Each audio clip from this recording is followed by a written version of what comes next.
இப்ப நம்ம பார்க்க போற கேம் என்னன்னா, அந்த படைவெட்டு போர்ட்லயே நீங்க விளையாண்டுக்கலாம். இது வந்து Mysore tiger game. Mysore tiger game என்ன அப்டின்னா, 2 டைகர எடுத்து ஒரு 25 மக்கள் வந்து எப்படி போராடுனாங்க அப்டின்றத பத்தி தான் இந்த கேம். இதுக்கு என்ன தேவ அப்டின்னு பார்த்தீங்கன்னா, 2 பிளேயர் தேவ.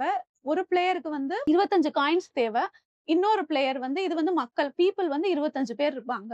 2 டைகர் தான் இருப்பாங்க. ஓகேவா? இந்த கேம் வந்து ரொம்ப இன்ட்ரஸ்டிங்கா இருக்கும். ஏன்னா பவர் வந்து சுத்தம் டைகர் வந்து நெறைய ஃப்ரீயா ஆறதுக்கு இடம் இருக்கும். அதே மாதிரி பீப்பிள்க்கு வந்து என்ன பெனிஃபிட்னா நெறைய பேர் இருப்பாங்க. ரூல்ஸ் என்ன அப்டின்னு பார்த்தீங்கன்னா, ஃபர்ஸ்ட் வந்து டைகர் தான் ஆரம்பிப்பாங்க. டைகர் வந்து எங்க ஆரம்பிப்பாங்கன்னா, ஃபர்ஸ்ட் காயின் மட்டும் நடுவுல தான் வைக்கணும். ஓகேவா? அப்பதான் அவங்களுக்கும் ஈஸியா இருக்கும். ஃபர்ஸ்ட் காயின் டைகர் நடுவுல வச்சிருவாங்க. 2வது வந்து புலி எங்க வேணாலும் காயின் வச்சுக்கலாம். அவங்களுக்கு எங்க தோணுதோ அங்க வச்சுக்கலாம். பீப்பிள் வந்து எங்க வேணாலும் வச்சுக்கலாம். அடுத்து 2வது காயின் வந்து டைகர். இதுல எப்படின்னா டைகருக்கு இருக்க பவர் என்ன அப்படின்னு பாத்தீங்கன்னா, இப்படி ஜம்ப் பண்ணிக்கலாம். இங்க ஒரு பீப்பிள் இருக்காங்க அப்படின்னா ஜம்ப் பண்ணி இந்த பீப்பிள அடிச்சிடலாம். அடிச்சு எடுத்துட்டாருன்னா அந்த பீப்பிள வந்து அந்த டைகர் சாப்பிட்டுட்டாருன்னு அர்த்தம். அடுத்து அந்த காயினை வச்சு விளையாட முடியாது. இப்ப டைகர் எப்படி வின் ஆவாருன்னு பாத்தீங்கன்னா, எல்லா பீப்பிளும் சேர்ந்து 25 பீப்பிளும் சேர்த்து அந்த 2 டைகரை பிளாக் பண்ணிட்டாங்கன்னா பீப்பிள் வின் ஆயிருவாங்க. சோ இப்படிதான் இந்த கேம் வந்து ஸ்டார்ட் ஆகும். ஓகேவா? இது இப்ப எப்படி விளையாடுறாங்க அப்படின்றத பார்க்கலாம். ஃபர்ஸ்ட் வந்து டைகர் வந்து சென்டர்ல வைக்கணும். அடுத்து பீப்பிள் வந்து எங்க வேணாலும் வச்சுக்கலாம். 2வது டைகரை எங்க வேணாலும் பிளேஸ் பண்ணிக்கலாம். இதுல வந்து இடையில வந்து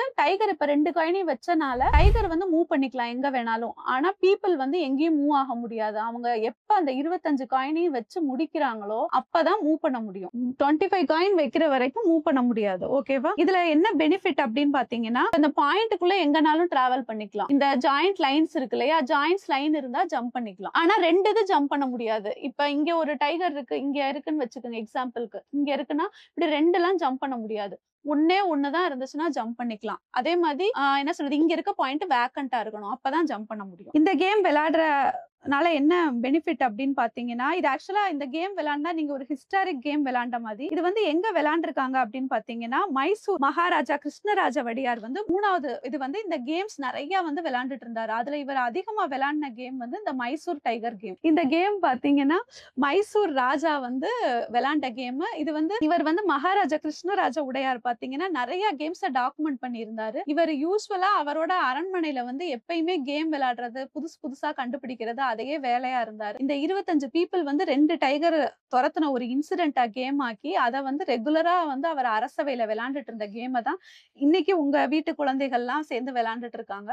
சோ அந்த ஒரு ஃபீலிங்கோட இத கண்டினியூஸா விளையாடு